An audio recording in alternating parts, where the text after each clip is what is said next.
Sophia Jewelry. Honor your story.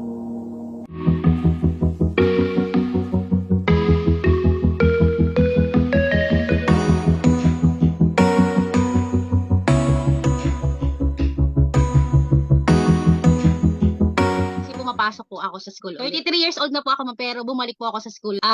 Education po, secondary education po. Kasi ako nakapagtapos ng nursing student po ako before.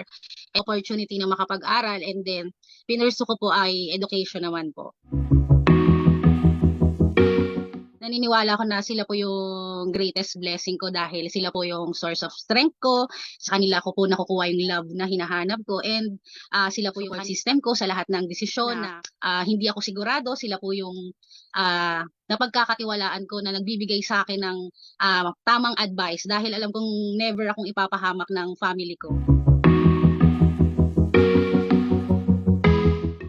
Sobrang laki po nung nabago nung nag-start na kami naman yung nagbibigay. Iba yung level ng na-fulfill yung parang sa puso namin, sobrang hindi mapaglagyan yung saya. Lalo na pag nakakatanggap ka ng thank you, yung iba sumusulat pa, tapos yung iba naiiyak pa kahit sobrang liit lang naman ang binigay mo. Sobrang priceless po nung ano na yun, nung bagay na yun. Actually, nagsimula po to sa mga in-laws ko eh. Kasi yung mother-in-law and father-in-law ko, nakita ko sa kanila kung gaano sila ka-generous. Mga janitor sa school, ng mga anak namin, sa mga guard, sa mga nagko-collect ng basura. Yan yung priority nila. Sabi ng mother-in-law ko, pag kayo naman yung may kakayahan, gawin nyo yan. Dahil isa yan sa purpose natin sa buhay eh, yung makatulong tayo. Actually, ang naging challenge talaga sa amin is nung pandemic. Kasi nawalan po ng trabaho yung asawa ko. So, isa na rin kami sa nangangailangan. But then, hindi naman po, syempre mabuti si Lord.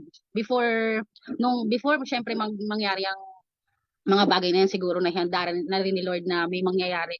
All of a sudden, nagkaroon po ako ng online business. Ako naman po nagkaroon ng opportunity na magkaroon ng income. Actually, nagulat din po ako na na napakadali sa kanila na gawin to. Kasi 'di ba po sa bata, lalo na pag may bagay silang gustong-gusto, ang hirap po let go. Galing sa puso yung pagbibigay. Kaya hindi ko rin in-expect na sa murang edad nila is gusto rin nila yung ginagawa nila na yun. Sa mga classmates ko, yun po yung pinaka-recent na nagkaiyakan pa kami. Sabihin niya, "Thank you, Mommy." Hindi dahil dun sa binigay mo, kasi may silent battles ako na pinagdadaanan sa family ko na parang feeling ko wala nang nagki-care sa akin.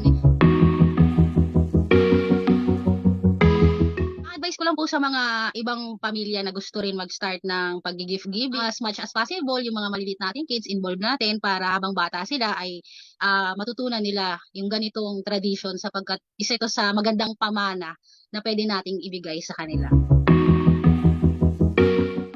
First ever gold ko is galing po sa mother-in-law ko. Galing po siya ka-generous. Binigay niya po as Christmas present sa akin is gold necklace. Yun po yung kauna-unahang alahas na meron. Payo niya sa akin kung magkakaroon lang din naman ako ng extra savings, instead of buying gadgets or any material things, i-invest po sa gold dahil nga po tumataas ang value nito.